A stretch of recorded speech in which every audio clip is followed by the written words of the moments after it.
Hey, my name is Niyanta Shekhar. I'm a writer and a director. I've primarily been working in the documentary space so far, branded content,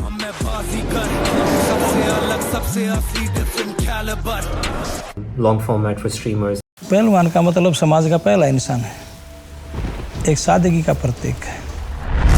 And earlier this year, I put out my first short film. कितना time हो गया ना ऐसे बैठकर बस चांद को देखे हुए. It was my first attempt at fiction filmmaking, and it was something that I wasn't quite sure at the time that I would be able to do. I was kind of overcome with fear and doubt, and so I just wanted to put out this video about how I went about it in case it's helpful for someone else, that it is possible to kind of confront your fear and get on the other side of it, and you'll have a film to share with the world. So this is what I did. So this is around late 2023 when I just come out of a couple of long format projects that spent quite a bit of time on, quite a bit of effort on, and they didn't materialize. I'm sure other filmmakers out there know that feeling where you don't really control when something you make goes out or if it ever will go out. And so I really felt a strong need to have some sense of control at that time, something that I could create and something that I could decide to put out into the world. I had done independent projects before in the non-fiction space, but when I thought about doing something in fiction, I don't know, I was kind of overwhelmed and anxious, and all I could think about was what could go wrong.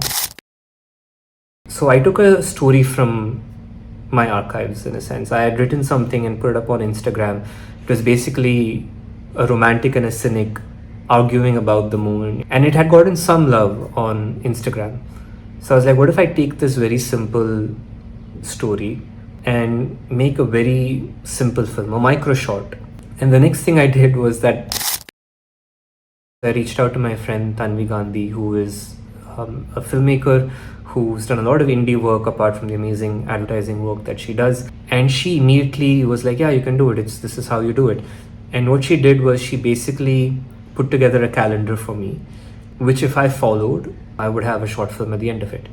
Now, that might sound overly simple, but what she really helped me with was to understand that if I followed one step at a time, it's not as overwhelming as trying to imagine the final product at the beginning of the process. The next thing I did was that I reached out to my friend Chinmay, who runs his own production house called Kissa Studios. And so he immediately agreed to come on board as the executive producer, and he said he would help me with basically everything production. And so to have Tanvi and Chinmay kind of give me this vote of confidence almost immediately was great. It was also I guess, in a way, increasing my accountability that now I had to kind of really make a short film. I mean, I still couldn't, I still could bail, but the pressure was increasing. I was talking to more people about it, and I felt like not only did I owe myself a short film, I owed them a short film in a way. And I guess this was one of the first big learnings I had, was that if you're trying to make something independent, find your people. And it's rare to find those people, and when you do, you hold them tight. So I spoke to Tanvi, I spoke to Chinmay, and then I sent my script, which is basically a 3-pager at this point. I took my Instagram post and I just literally converted into screenplay format, and I sent it to Krish Makija, who is this amazing DOP. We had connected on the long format project that I had spoken about, which didn't materialize, but we had spoken about it, and so I thought I'll reach out to him again and see if he would maybe be interested in doing this with me. He liked the idea, but it felt like things were resolving a little too quickly. Maybe it needs a little bit more work. So I was like, great, I'll work on it. But he was, in a sense, on board now.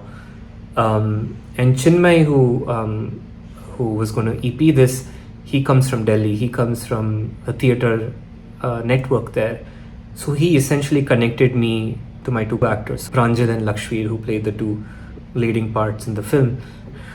And it was starting to get real, because what had happened was that I had done a workshop with my actors on Zoom, and what I realized through that workshop was that what I thought was working on paper wasn't really working. If it kind of gets to a point where one becomes vulnerable and the other one also admits, and they both become and they start to have a real conversation, because that's what's not happening throughout.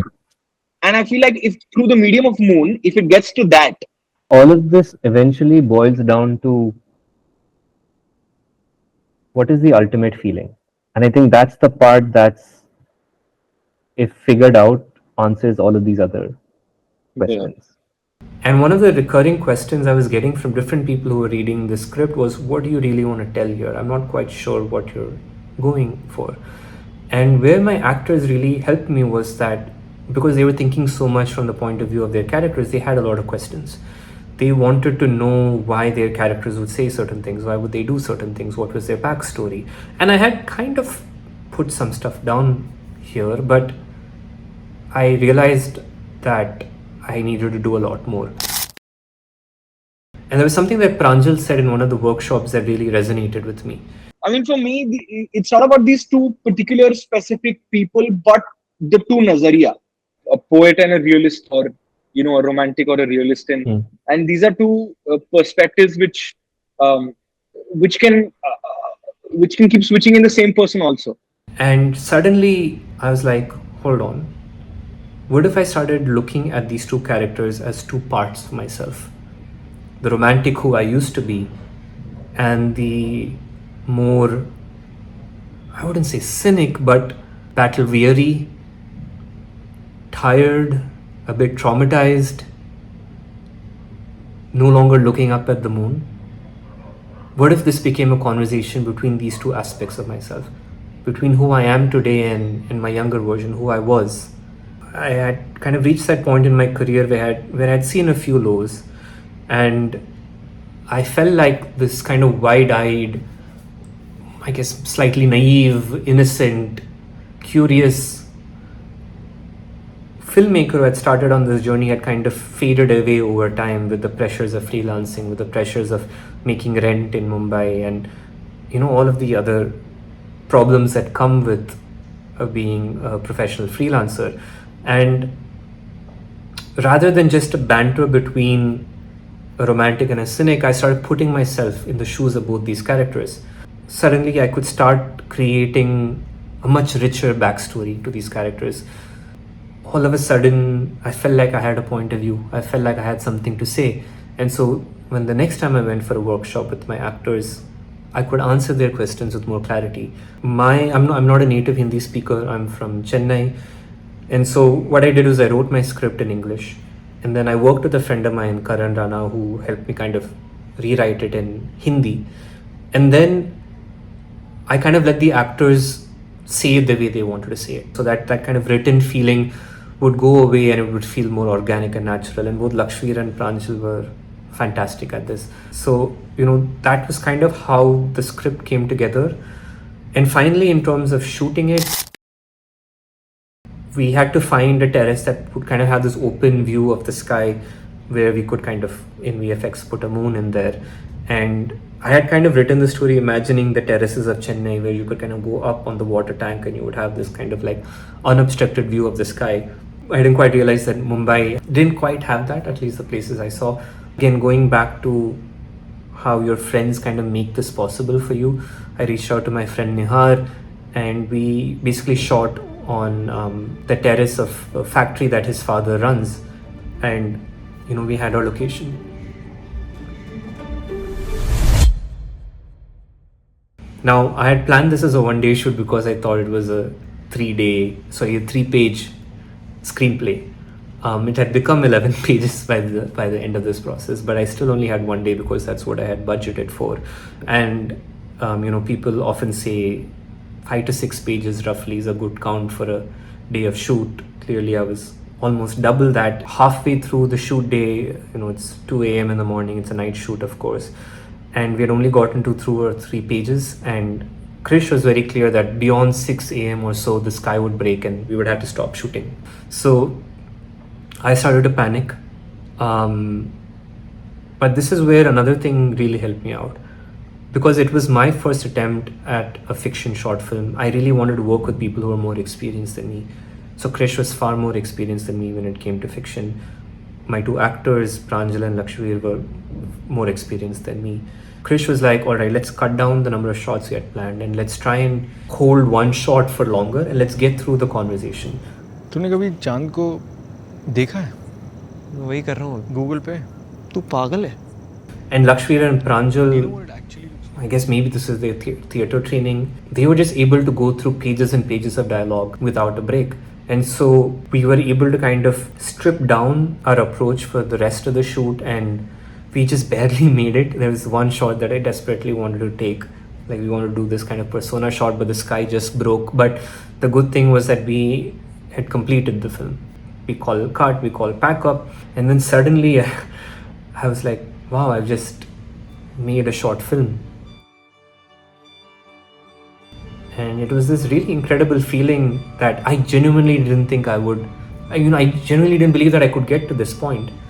But this kind of community of people had helped me believe. They had taken an idea and made it so much better. And here we had a short film. This is kind of how the moon happened. And I just wanted to share this story with other filmmakers who may be contemplating making their own independent short film. I just want to say that it's possible, in case you are afraid of kind of stepping into this space. I remember my friend Nihar told me, don't worry about making a good film, just make a film. And I think lowering expectations in that way was actually a very good thing. I didn't think about film festivals. I didn't think about any of the paraphernalia around a short film. I just thought about making it, and we did. So yeah, thanks for listening. Would love to hear your thoughts and comments on how you tackle your insecurities and doubts to create art, to create movies and films that kind of speak to who you are and what you want to say.